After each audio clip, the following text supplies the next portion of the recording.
Assalamualaikum everyone. Welcome to Umrah Stories podcast. In this podcast, we'll be sharing with you our Umrah experiences and also Umrah related topics. In today's episode, we're gonna talk about persiapan sebelum pergi Umrah. Apakah persiapan yang kita nak buat ni sebelum kita berangkat Umrah, ataupun perkara yang kita kena take note of.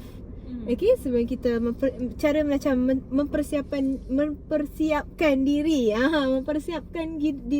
untuk ke Tanah Suci.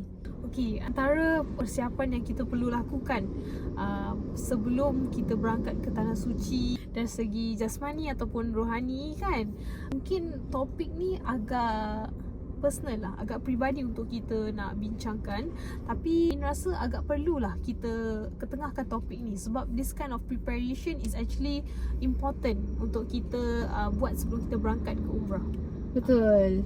So bila Min cakap pasal persiapan jasmani dengan rohani, apakah persiapan jasmani yang kita perlu buat sebelum kita berangkat Umrah ni?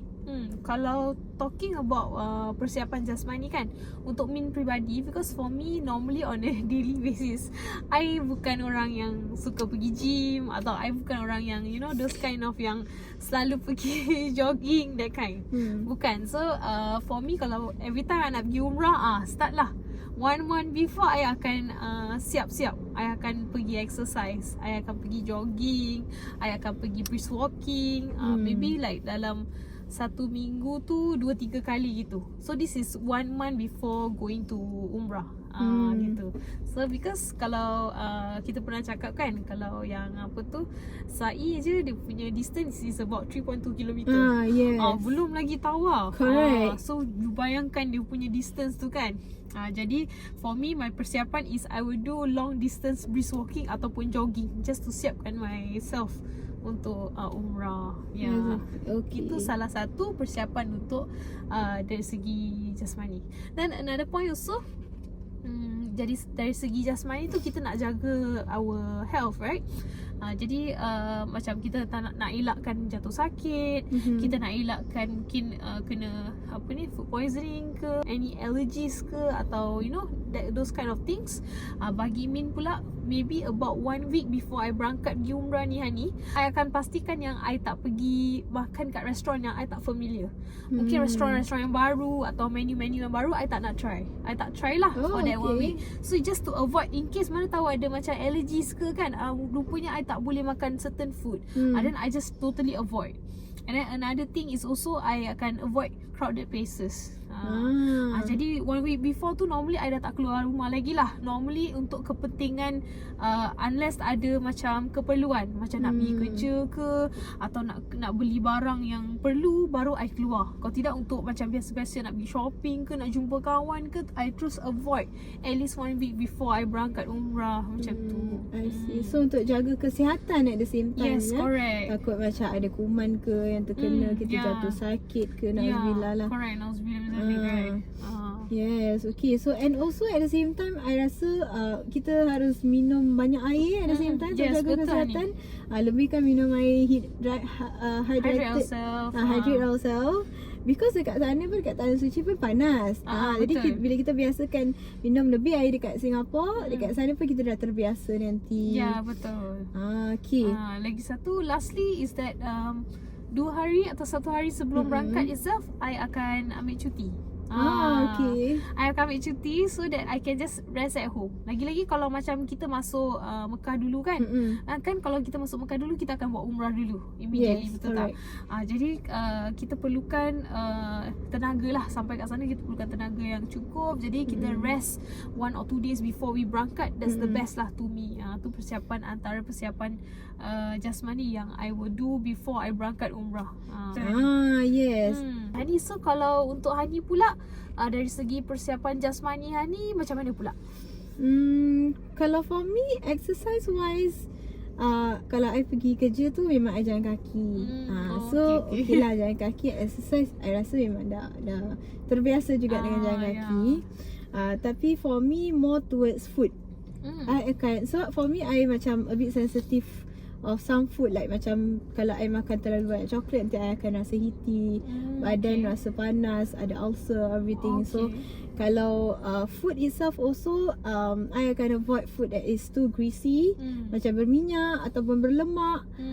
For me, kalau I makan terlalu banyak minyak, nanti akan sakit tekak. Contoh.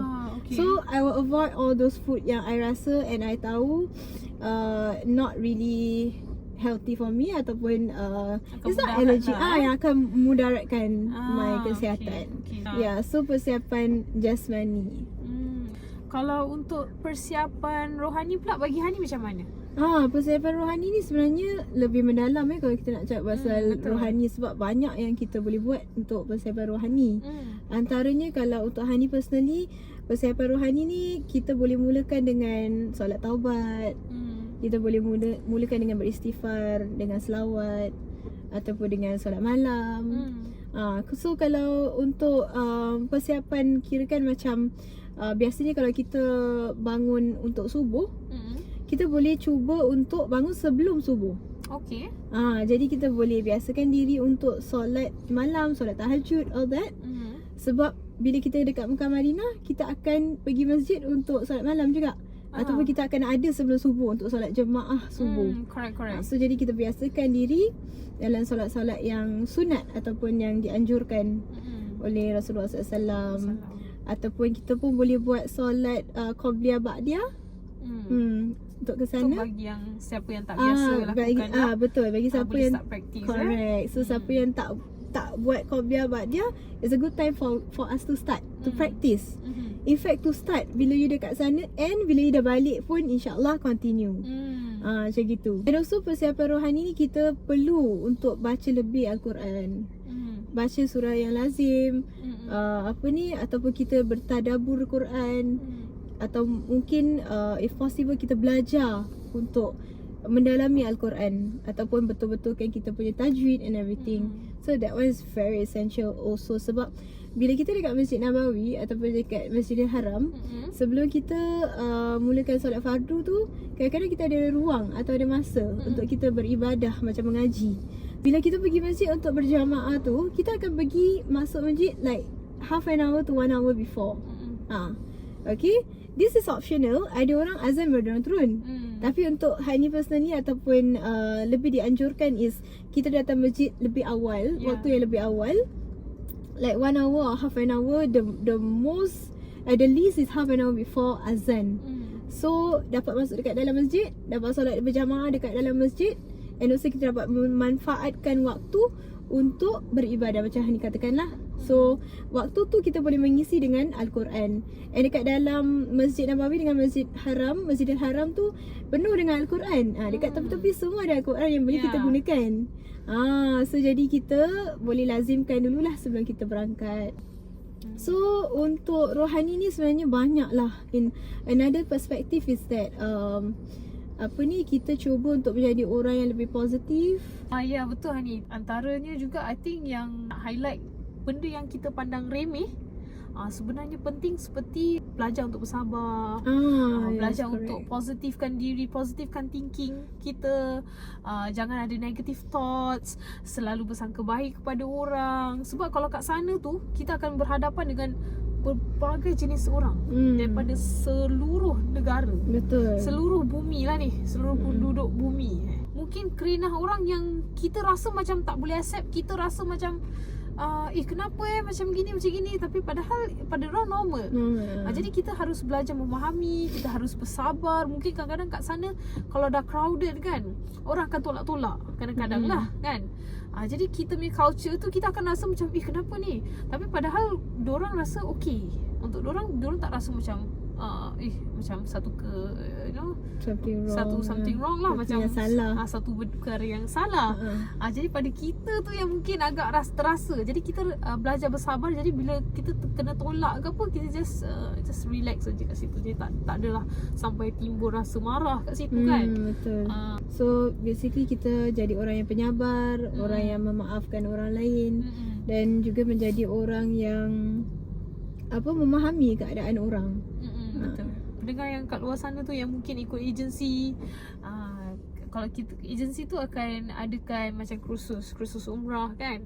Bagi yang belum pernah pergi, especially yang pernah pergi pun, jangan lupa untuk hadir kursus umrah. Sebab betul. banyak manfaatnya. Yes. And also bila kita dapat booklet ataupun bacaan-bacaan panduan daripada agensi tu ataupun yang dibukukan, kita bolehlah baca ada read through, doa-doa, read through doa tawaf, doa sa'i. Sebab setiap pusingan tu sebenarnya doa dia lain-lain.